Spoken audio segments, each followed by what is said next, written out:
Poderoso, megalómano, manipulador, corren ríos de tinta sobre Elon Musk, un magnate que recuerda al malo de muchas películas. Pero ¿y si os dijera que tiene mucho más poder del que podéis imaginaros? ¿Y si os dijera que tiene en sus manos un arma tan temible que puede poner a ejércitos enteros a sus pies?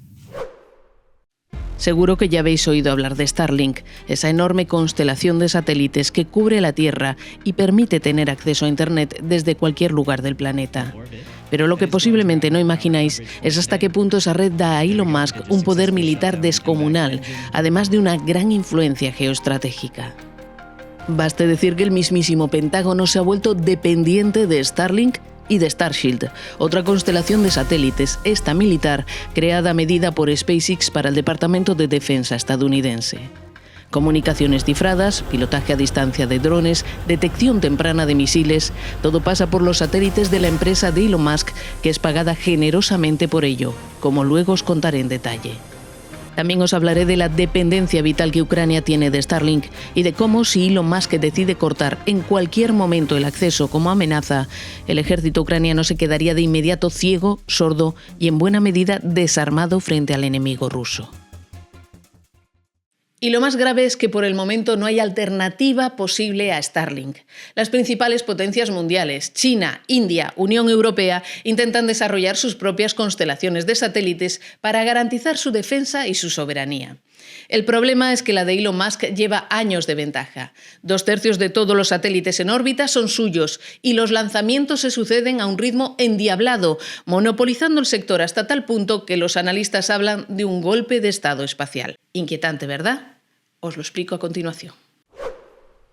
Starlink hoy es esto, una apabullante constelación compuesta por miles de satélites que cubren el planeta y que ofrecen o están a punto de ofrecer sus servicios en casi todos los países del mundo, salvo los que han puesto su veto, como China, Rusia o Irán.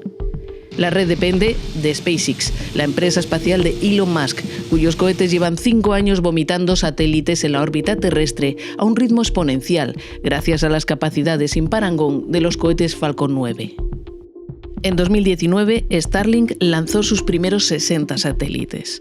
En 2024, es decir, solo 5 años después, ya tenía 7.000 en órbita. Este año 2025 espera llegar a 12.000 y alcanzar los 42.000 a finales de la década. En principio es una revolución tecnológica, un avance mayúsculo en materia de comunicaciones. Lo que hace especiales a estos satélites es que se encuentran en una órbita muy baja, situada a apenas 550 kilómetros de la superficie terrestre.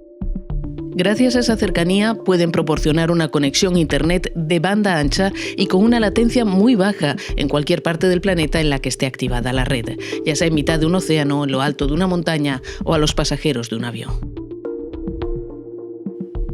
Para recibir la señal basta con disponer de un terminal Starlink, tan ligero y portátil que en su formato mini cabe en una mochila. Una pequeña joya tecnológica que en febrero de 2022 demostró por primera vez que también tenía un enorme potencial militar. Según los analistas, sin Starlink, Rusia habría conquistado Ucrania en pocos días. Lo primero que ordenó Moscú fue golpear todos los centros de comunicaciones ucranianos, mientras sus tanques y blindados avanzaban hacia Kiev. El golpe podía haber sido letal, si no fuera porque un tal Elon Musk apareció en escena para poner su red de satélites al servicio del ejército ucraniano, que de este modo pudo reorganizar sus fuerzas y frenar al enemigo. El servicio Starlink ya está activo en Ucrania, más terminales en camino, anunciaba Musk en las redes sociales 4 días después del inicio de la invasión rusa. El magnate fue visto entonces como un salvador providencial, lo que acentuó su prestigio y el de su constelación de satélites. Desde entonces, las tropas ucranianas han dependido de Starlink para sus comunicaciones militares y, algo muy significativo, para llevar a cabo sus ataques con drones que tanto daño han hecho a las tropas del Kremlin. Pero ahí nos topamos también con los límites del modelo, porque cuando Kiev quiso utilizar Starlink para lanzar sus drones contra la península de Crimea, Elon Musk impuso su veto y se negó a activar el sistema, poniendo un freno a la ofensiva ucraniana. Los drones funcionan también con los satélites de Starlink debido a su proximidad a la Tierra. Gracias a eso, la respuesta es sumamente rápida y sin apenas latencia, lo que permite un contacto sin interrupciones y en tiempo real con el dron, algo que no sería posible si se utilizaran satélites en una órbita más elevada. Sin esa infraestructura de comunicaciones, el ejército ucraniano quedaría prácticamente a merced de las tropas rusas. Es el ejemplo máximo del peligro que conlleva este nuevo tipo de dependencia militar, con la consiguiente pérdida de soberanía. Y eso nos lleva de vuelta a Estados Unidos. Elon Musk extiende sus tentáculos en las estructuras del poder estadounidense. Ha hecho irrupción en el gobierno, como alter ego de Donald Trump, y sus empresas tienen firmados un centenar de contratos con 17 agencias federales. Tan solo SpaceX tiene contratos gubernamentales por valor de 22.000 millones de dólares. La mayor parte, 15.000 millones con la NASA.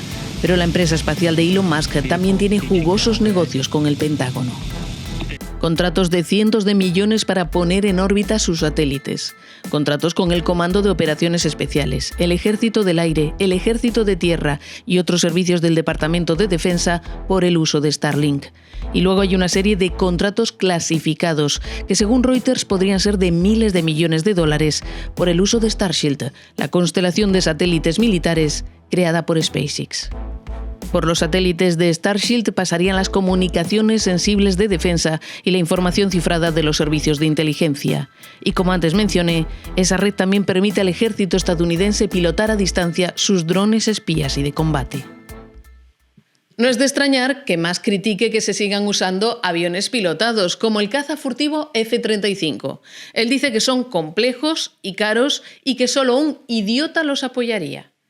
Pero, ¿qué ocurriría si dejara de haber pilotos en los aviones? Pues simplemente que los aparatos de las Fuerzas Aéreas estadounidenses dependerían de los satélites de Elon Musk para ser dirigidos a distancia, lo que generaría un conflicto de intereses monumental. Competidores de Elon Musk y grandes potencias como China han visto las orejas al lobo y trabajan a marchas forzadas para tratar de desarrollar sus propias constelaciones de satélites en órbita baja. Estos son los proyectos más destacados. Kuiper es la constelación que está desarrollando Blue Origin, la empresa espacial de Jeff Bezos, el dueño de Amazon y gran rival de Elon Musk. Su objetivo es idéntico al de Starlink, ofrecer Internet de banda ancha en todo el mundo gracias a una red compuesta para empezar por unos 3.200 satélites. El problema es que aún está en fase de proyecto. OneWeb de Eutelsat dispone de cientos de satélites, pero son más caros y orbitan a una altura superior que los de Starlink, y sobre todo han sido pensados para un uso profesional. En cuanto a China, está desarrollando en estos momentos 2 megaconstelaciones de satélites. Guoguang, que depende del Estado chino y de la que se tiene muy poca información, y Qianfang, también conocida como G60, impulsada por una sociedad de Shanghái, aunque también cuenta con fondos públicos de la metrópoli china. Por lo que se refiere a la Unión Europea, va muy rezagada. Está desarrollando una red paneuropea que responde al nombre de IRIS-2, que debería estar lista en 2030. Pero entre tanto, el gobierno italiano de Giorgia Meloni ha firmado con Starlink un contrato de ciberseguridad de 1.600 millones de dólares. El contrato en cuestión pone los pelos de punta a sus aliados europeos, que temen que sus comunicaciones acaben pasando por las manos de quien no deben. Los especialistas en defensa afirman que dentro de poco los ejércitos se dividirán entre los que usen este tipo de constelaciones y los que no, que pasarán a ser de segunda categoría. Starlink, ¿una revolución? Sí, pero sobre todo una peligrosísima herramienta en manos del hombre más rico y posiblemente más poderoso del mundo. Su monopolio del sector asusta, igual que su peso en las estructuras gubernamentales y militares estadounidenses. Si os interesa la política internacional, la economía y la geoestrategia, Newsk es para vosotros. Venga, suscribíos. Nos volvemos a ver muy pronto.